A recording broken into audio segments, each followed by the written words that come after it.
We have our first big trade of the offseason. This between the Kansas City Royals and the Cincinnati Reds, with Jonathan India and Brady Singer swapping teams. Who won the trade? We'll tell you next.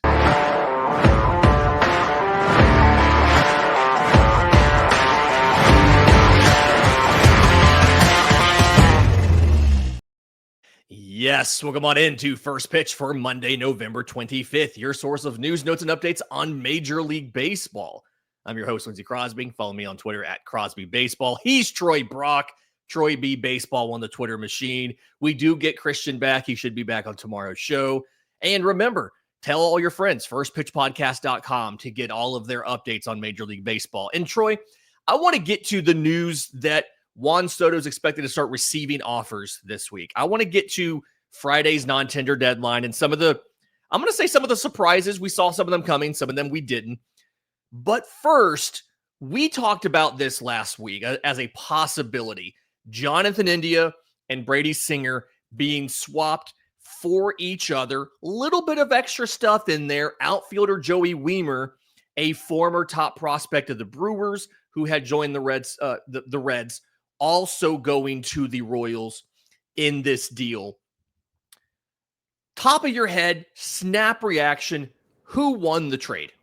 I'd have to say the Royals. Top of my head, snap reaction, definitely the Royals. They're getting two players and the Reds are getting one. And just from what we talked about last week, neither of us think that Brady Singer is going to do really all that great at Great American Ballpark. So it's got to be the Royals that win this trade. Yeah. When I dove a little bit into my first reaction is also, yes, I think the Royals got the better end of this trade here. When I dug a little bit more into Brady Singer, I don't think it's as bad as maybe I initially thought it was. When you look at career 49% ground ball rate, which is obviously something you have to have. When you're swapping out Jonathan India for Matt McClain, we're thinking, a couple different options it could be in that infield. You have multiple guys, right? But the defense should be a little bit better behind him.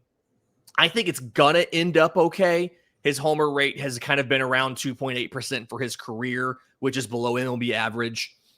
I do worry, obviously, that's going to tick up in those small dimensions. But ultimately, I do still think the Royals got the better end of this because the fit is so ideal, right? We talked when we previewed the trade about nobody in baseball took more at-bats with the bases empty in front of them out of the number 2 hole than Bobby Witt Jr. And so getting a guy in Jonathan India that can get on base so consistently. I mean, he has a career 412 on base, which was higher than anybody that batted from the leadoff spot for the Royals last year. I think they used like 5 different players, and I think everybody was under 400 or was under 350 and on base. And so getting Jonathan India, even if he's not hitting a lot of power, right? He's maybe getting some doubles, a couple of triples and things like that versus hitting home runs. The fact is it's a guy on base. And I think that's the big win, especially for a Royals team who really just ends up trading the money. They just swap the money for the guys. So they haven't yet had to pay the free agency premium you always see, and they've gotten significantly better. Yeah, 100%. It's gonna drastically increase Bobby Witt Jr.'s RBI totals next season, and for however many years India is in Kansas City Royals, with the Kansas City Royals, and also Joey Wiemer. We talked about all last week that they needed to upgrade their outfield. He hasn't been great in the majors so far, but if he could go to Kansas City and figure out how to hit in the majors, he's 25 years old right now. He'll be 26 before the season starts. If he can put it together in the majors and be what the Brewers originally thought he could be as a prospect at the major league level, then that's going to be a big boon to their lineup as well. Just because of the lack of production that their outfield had last year. Yeah, Wiemer's a really surprising or interesting profile to me. He's 6'4", 226, but he's never really hit for a ton of power. It feels like it's there, but he can't really get it out. His best minor league power season, 2022, between AA and AAA, 2/3 in AA. He hit 27 home runs in 109 games. And, he hit 21 in 2022 across, 127 games. Like he's been in the 20s for homer totals. In the majors in 23, 132 games, batted 204 with 13 homers. But he's a guy, he can play all three defensive positions for you. I feel like he's probably best suited to a corner. He played a lot of left in Milwaukee, played a lot of left in Cincinnati. But again, if you can figure this out, and I think that's really the big thing here for Joey Wiemer is if you can figure that out, then you're in a position to upgrade the outfield like you needed. And worst case scenario, you have a little bit of platoon insurance with Joey Wiemer.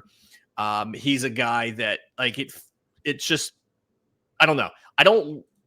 He was a top prospect for a reason, right? And even in that 2023 season, he batted 267 against lefties. So there is absolutely hit a 517 slug, 7 homers and 121 plate appearances against lefties. So nothing else, short side of a platoon, can platoon with one of your corner outfield spots while you see if you can fix them into an all-around contributor. I really do like the deal for the Royals, and I do think short of now not knowing what to do with Michael Massey, because Jonathan India, if he is in fact going to stick at second base, I feel like Michael Massey had some potential there. I'm kind of curious about how you configure the infield, but I do also think India does have some experience in the minors and things like that, playing in a corner outfield. His arm strength isn't great, but his sprint speed is good. This is possibly something where they end up, maybe they try Jonathan India in a corner and let Michael Massey play some second. India probably shouldn't play third with the arm strength, but I imagine either Massey or Garcia can man in that. You got options here for Kansas City. I think that's the thing you want right now at this point in the offseason. Yeah, absolutely. It's always great to have that depth going forward and things that you can toy with until the season starts and have things figured out at that point. And who knows? They might not be done because, like we've talked about already, they're probably not going to make any splashes in the free agency market, so they might not be done making trades. There might be another trade on the horizon for the Kansas City Royals to have even more of an improvement before the 2025 season. Yeah.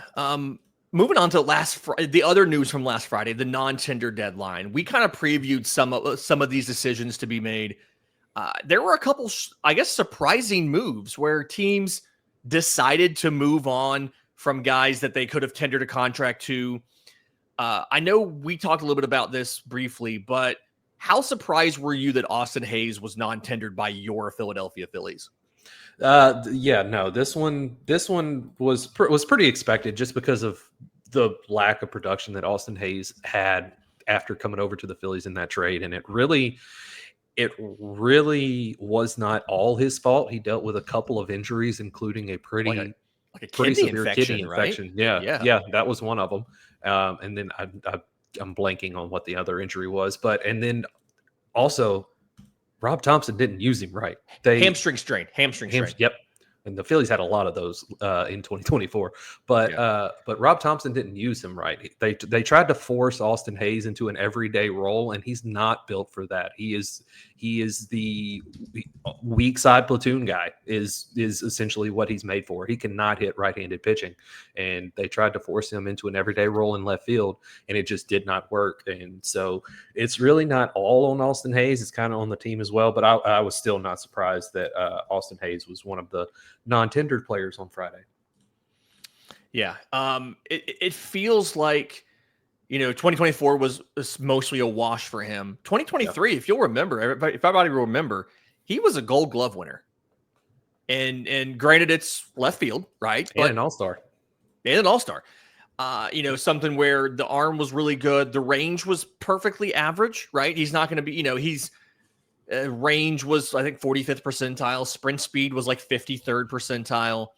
And you had a little bit of offensive questions about what he could do.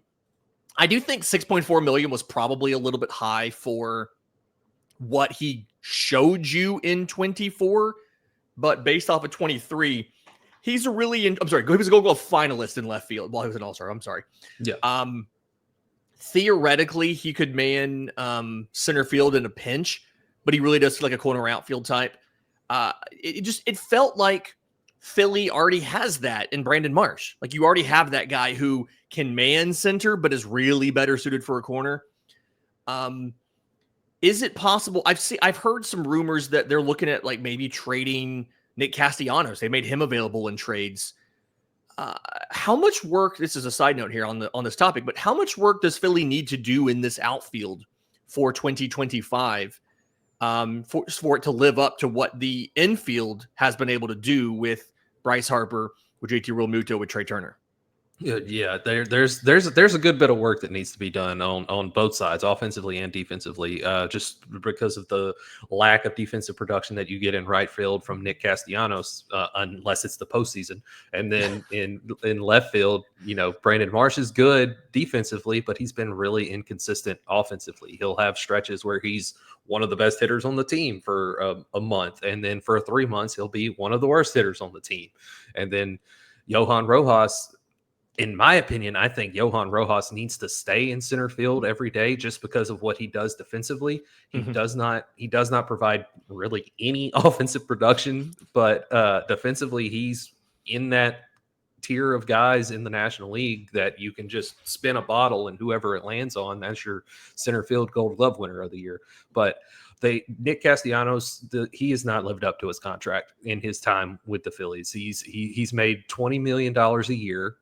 Every year. There's still 2 more years on his deal, and per B WAR and 1 WAR being worth $5.7 million roughly, he's been paid $60 million so far, and he's been worth under $14 million in that regard. So it's not been a good contract. They definitely need to move on from him and find an upgrade like Juan Soto. And interestingly, a lot of MLB front offices have now kind of discussed that they think the proper calculation for WAR is closer to like 9 or 9.1 versus being at the kind of commonly considered lower number, simply because of how much the top free agents have slanted that. Because you have to remember the whole idea behind WAR, and this is, is how much better a player is than the average replacement level player. And the contracts you see for the stars, for the Shohei Ohtanis, what Juan Soto is going to get, what Bryce Harper got, all of those big, Aaron Judge, all of those big deals have pushed the value of somebody better than league average up. And so there's some front offices who have this calculated as high as 9.1 WAR or 9.1 million per WAR. So definitely something you got to figure out. A lot of work in the outfield. There's a lot of, I think, trade options. We'll do a show later in the offseason. We're going to do shows for each team, kind of little shorter shows going into what this team should look at. And I think the Philly conversation is mostly going to be a succession plan at catcher behind JT Realmuto, and how do you fix this outfield? Because trades, free agency, there's ways to do it, but it definitely needs to be addressed. I think one of my surprising non-tenders was Kyle Finnegan by the Washington Nationals, especially because they didn't bother to move him at the deadline, and then they turned around and non-tendered him this year. Projected to make $8.6 million in free agency, so he would have been expensive going into his age 33 year. And yes, 38 saves. I'd argue he did struggle a little bit from a performance standpoint, but Kyle Finnegan feels like the kind of guy that can be fixed rather easily. Like when you look at what he does, his fastball isn't great. Guys batted almost 300 off of it last year. He throws it almost 70% of the time. And so you definitely have to, like, the locations aren't great for it. He definitely needs to throw it a little bit less. His slider has been phenomenal, like 6% of the time for the usage, but like 30 something percent whiff rate, right? The weighted OBA against is like 118. He has a splitter as well, and the splitter also very good pitch. And so it feels like the solution here is reduce the four seam usage down from like 70% down to like 50, throw the splitter and the slider more, maybe add a sinker. I think Gavin Stone's a guy that you could kind of emulate. He added a sinker to keep guys off the four seamer. And all of a sudden, Kyle Finnegan is perfectly fixed. And I do think he'll get less than $8 million in this class, simply because of some of the, 3-8 record, 368 ERA, whip of 1.3 and all of that. But it's still a former all-star closer who has 88 career saves. Just an interesting decision to not trade him at the deadline and then to non-tender him. Who else, or is there anybody else kind of stood out to you as what is this guy doing on the market? Brendan Rodgers of the Rockies was a big one just because of how hyped he was coming up. And yeah, he hasn't really lived up to that hype. And so it was but it was still surprising that the Rockies were like, we're done. But yeah, and that was something where like he won a Gold Glove in 2022, but like he was well below average this year. He doesn't really run. He doesn't get on base a ton. Yeah. And it's just like, okay, you should have just traded them at the deadline. I'm assuming nobody offered anything valuable. It was $5.5 million, but like they're moving on from it. Okay, I get it. You got a lot of hot middle infield prospects like Adele Amador. Okay, sure. Brendan Rodgers is gone. It's weird, but I get it when you think about it. Yeah. No, yeah, for sure. But real quick, we do have some breaking news to on the podcast. Okay. The Angels just signed a starting pitcher by the name of Yusei Kikuchi from the Houston Astros. Really? Yep. Live on the pod, they signed Yusei Kikuchi already. I'm glad that happened now and not 5 minutes after we turned the recording off, like it normally does. 3 years, $63 million, as reported by John Heyman of the New York Post. Okay, so we saw them. Obviously, they traded Griffin Canning away to the Braves a couple weeks ago, who the Braves non-tendered over the weekend. Yep. Then they non-tendered Patrick Sandoval because he had Tommy John. He's not going to be back until, I think, at best, August or September. So I think Sandoval can get one of those 2-year deals, kind of like Brandon Woodruff signed with the Brewers, kind of like Tyler Mahle got with the Rangers. But they needed starting pitching. Adding Yusei Kikuchi, I think he was much better in Houston than he was in Toronto. You saw some of the tweaks they made to his arsenal, to his pitch usage, whether it was going more fastball and the slider and all that stuff. I find it interesting that they're striking early, that they've really been aggressive, more so than anybody else, at going out and signing guys in the first weeks of free agency. They traded for Soler, which I still think was maybe a questionable move because now you can't DH Trout or Ward or somebody like that, or Rendon. They signed Travis d'Arnaud. I would assume now Kikuchi's the number one in the rotation, right? You look at who you have. You've got 2 other lefties, Reed Detmers, Tyler Anderson, 2 other righties, and Jose Siriano and Kyle Hendricks. Don't really know what you're doing signing Kyle Hendricks at age 35 in 2024. Right. But Kikuchi's now the number one in this rotation. I don't hate the move. I like Kikuchi better than Hendricks. Yeah. I think I'm just surprised that it happened this early in free agency. Right. Yeah. We talked about before we hit the record button today that everybody's waiting on Juan Soto to sign before things really get started moving in free agency. But it's Kikuchi was a benefactor of one of the 3 teams in baseball who are just pitching factories. If a pitcher has not had a good career or has not lived up to expectations, they can go to the Houston Astros, the Tampa Bay Rays, or the Atlanta Braves and get things figured out. The only question for me is, was he with the Astros long enough for that stuff to stick? Because he was only there since the trade deadline, and he had a fantastic couple of months with Houston and the best stretch of his career, really. And so it's going to be interesting for me to see if he can continue that success away from Houston. I was fully expecting him to stay with the Astros and them to re-sign him. So this is a surprising one for me. But yeah, it looks like the Angels are trying to at least be a little more competitive this year.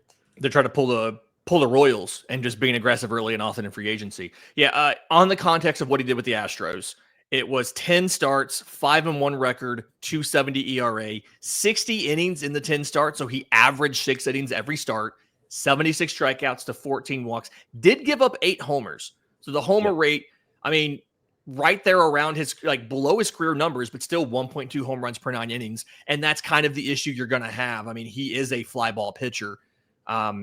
It's something where he ground ball rate, the highest was one of the highest of his career this year in Houston. It was only 45%, right? His career average is right there with the MLB average for ground ball rate.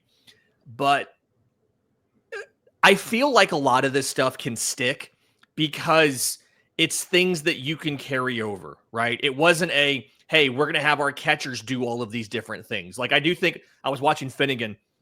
One of the issues that the Nationals had was the catcher target for him almost every time was middle of the plate or middle low. And it's that idea, the Rays do this too. We just give you a target in the middle of the plate every single pitch because we know you're probably going to miss. Odds are most guys miss their targets by 8 inches. We're going to give you this target. And when Finnegan missed, he missed in the right place to get taken deep. Right. And so but with Kikuchi, it was almost all usage. It was almost all your pitch mix. I feel like a lot of that can stick.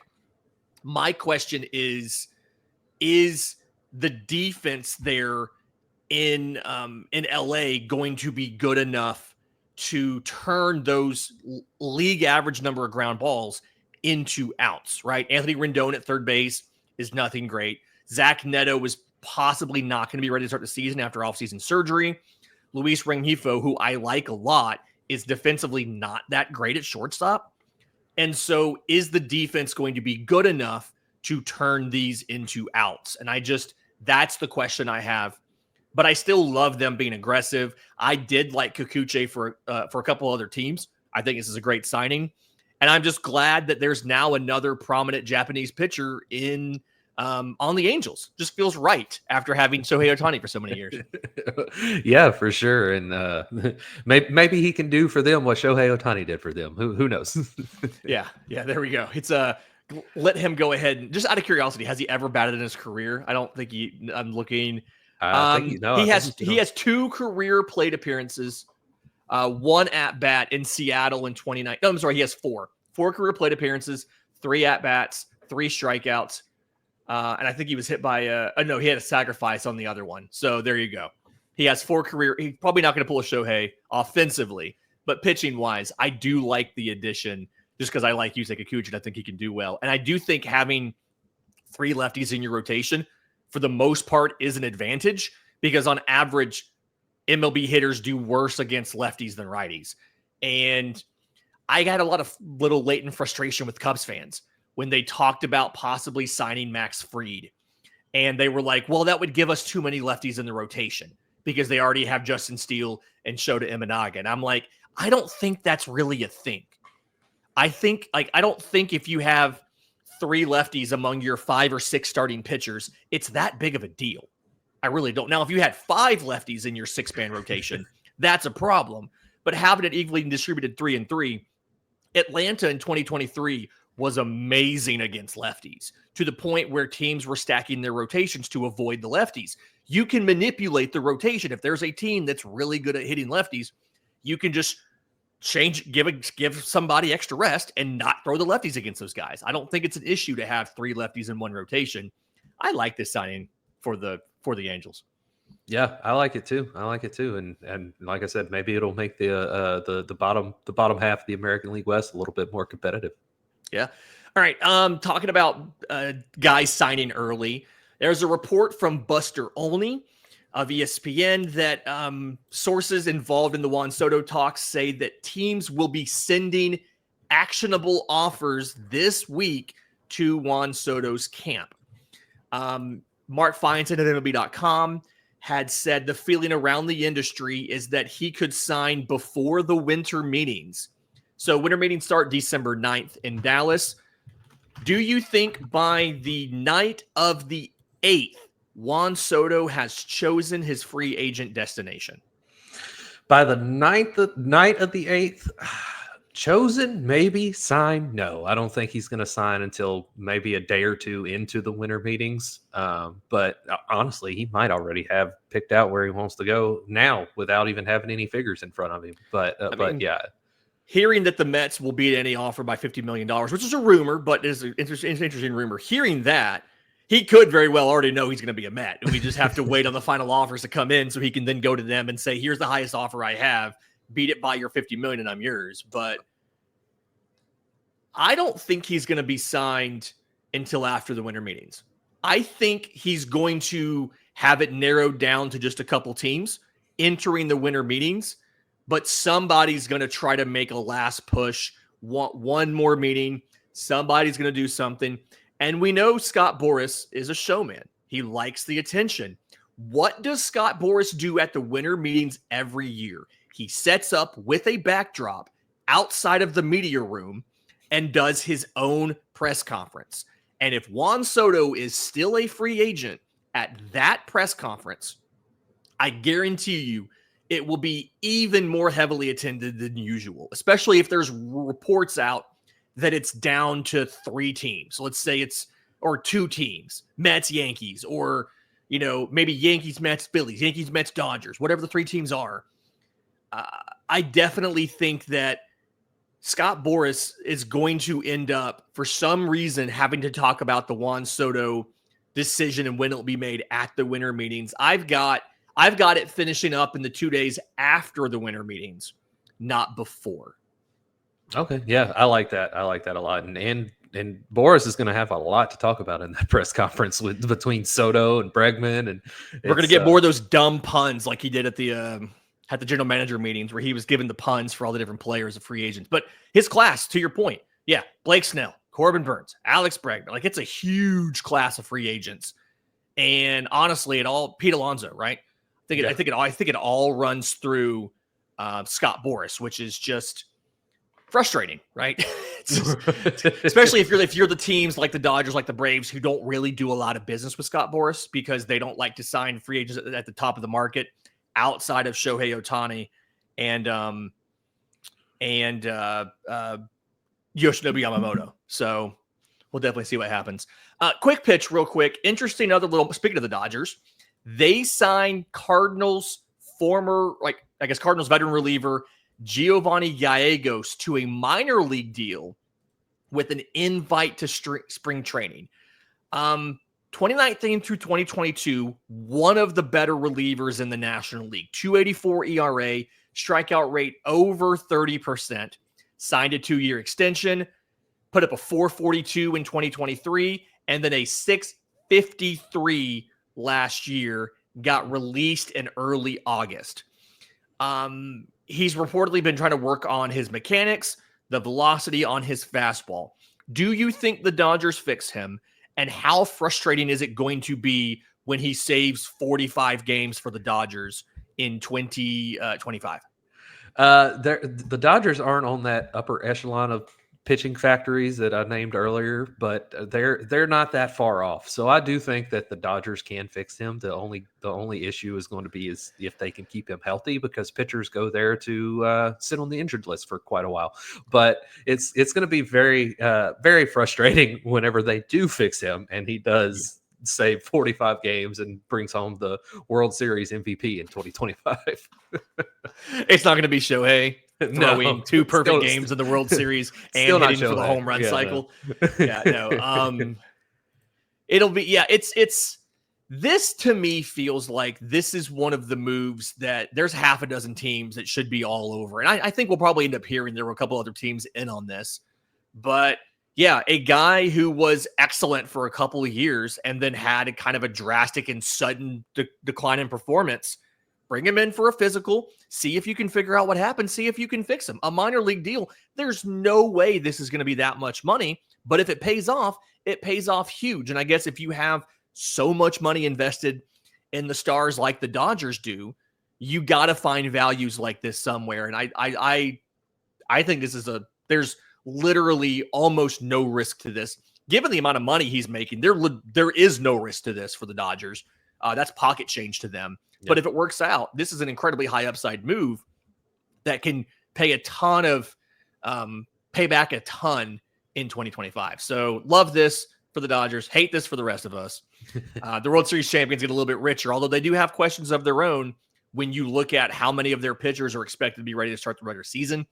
There was it's a graphic going around of like what was it? I think they used like 13 different starters or something. Like 9 of them are expected to either end the season injured. I'm sorry, they used 17 different starters. Now, some of those were relievers, right? They did. I think they had 4 guys working as 4 or 5 guys working as openers.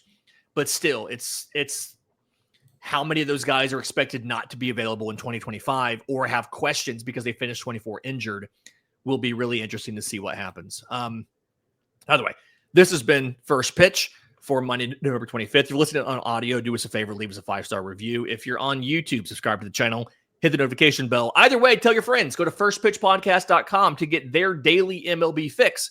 And until next time, this has been First Pitch.